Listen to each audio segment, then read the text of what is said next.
Hello everybody and welcome back to Quarantine Kids Storytime. My name's Sascha Cooper and today I'm going to be concluding the tale of The White Seal from The Jungle Book by Rudyard Kipling.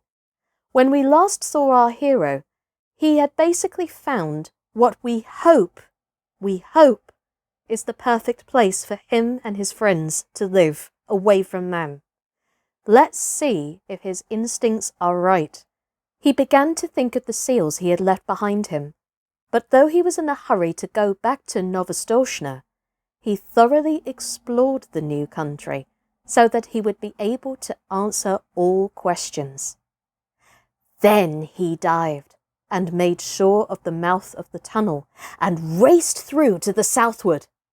No one but a sea cow or a seal would have dreamed of there being such a place, and when he looked back at the cliffs, even Kotick could hardly believe that he had been under them.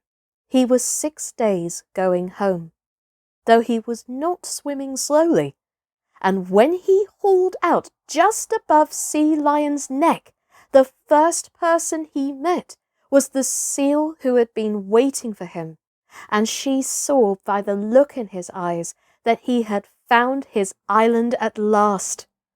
But the Holluschickie and Sea Catch, his father, and all the other seals laughed at him when he told them what he had discovered, and a young seal about his own age said, "Oh, this is all very well, Kotick, but you can't come from no one knows where and orders us off like this. Remember, we have been fighting for our nurseries, and that is a thing you never did. You preferred prowling about in the sea." The other seals laughed at this, and the young seal began twisting his head from side to side. He had just married that year, and was making a great fuss about it. "I've no nursery to fight for," said Kotick. "I only want to show you all a place where you will be safe." "What's the use of fighting?"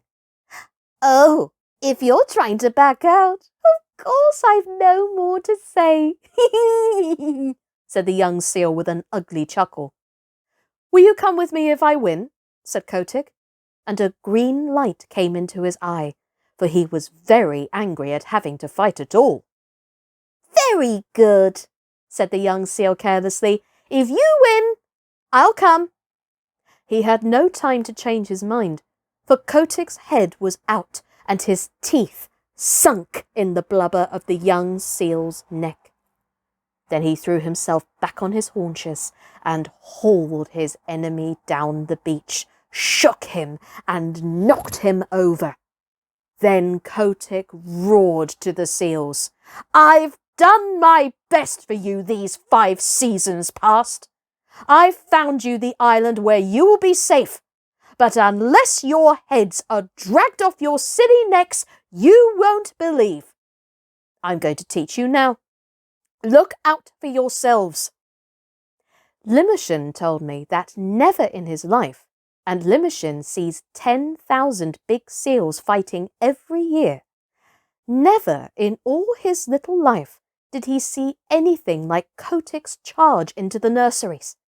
He flung himself at the biggest sea catch he could find, caught him by the throat, choked him and bumped him and banged him till he grunted for mercy, and then threw him aside and attacked the next. You see, Kotick had never fasted for 4 months as the big seals did every year, and his deep-sea swimming trips kept him in perfect condition, and, best of all, he had never fought before. His curly white mane stood up with rage, and his eyes flamed, and his big dog teeth glistened, and he was splendid to look at.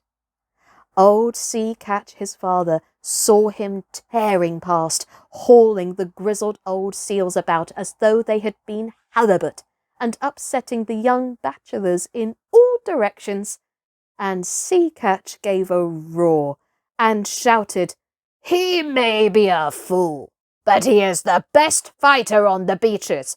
Don't tackle your father, my son. He is with you. Kotick roared in answer, and old Sea Cat waddled in with his moustache on end, blowing like a locomotive, while Madga and the seal that was going to marry Kotick cowered down and admired their menfolk. It was a gorgeous fight, for the two fought as long as there was a seal that dared lift up his head, and when there were none, they paraded grandly up and down the beach, side by side, bellowing. At night, just as the northern lights were winking and flashing through the fog, Kotick climbed a bare rock and looked down on the scattered nurseries and the torn and bleeding seals. "Now," he said, "I've taught you your lesson." My wig, said old Sea Cat, boosting himself up stiffly, for he was fearfully mauled. The killer whale himself could not have cut them up worse. Son, I'm proud of you, and what's more, I'll come with you to your island, if there is such a place. "Here, you fat pigs of the sea, who comes with me to the sea cow's tunnel? Answer, or I shall teach you again," roared Kotick. There was a murmur like the ripple of the tide all up and down the beaches. "We will come," said thousands of tired voices. "We will follow Kotick, the white seal." Then Kotick dropped his head between his shoulders and shut his eyes proudly. He was not a white seal any more, but red from head to tail. All the same, he would have scorned to look at or touch one of his wounds. A week later, he and his army, nearly 10,000 holluschickie and old seals, went away to the sea cow's tunnel, Kotick leading them, and the seals that stayed at Novastoshnah called them idiots. But next spring, when they all met off the fishing banks of the Pacific, Kotick's seals told such tales of the new beaches beyond Sea Cow's tunnel that more and more seals left Novastoshnah. Of course, it was not all done at once, for the seals are not very clever, and they need a long time to turn things over in their minds.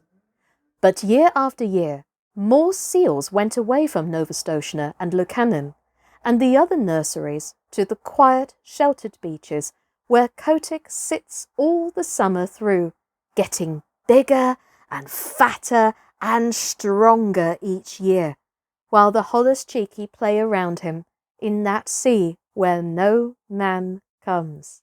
And I'm going to finish this tale with Lukannon. This is the great deep sea song that all the St. Paul's seals sing when they are heading back to their beaches in the summer. Now, I warn you now, it is sort of a very sad seal national anthem. I met my mates in the morning, and oh, but I am old, where roaring on the ledges the summer ground swell rolled. I heard them lift the chorus that drowned the breakers' song.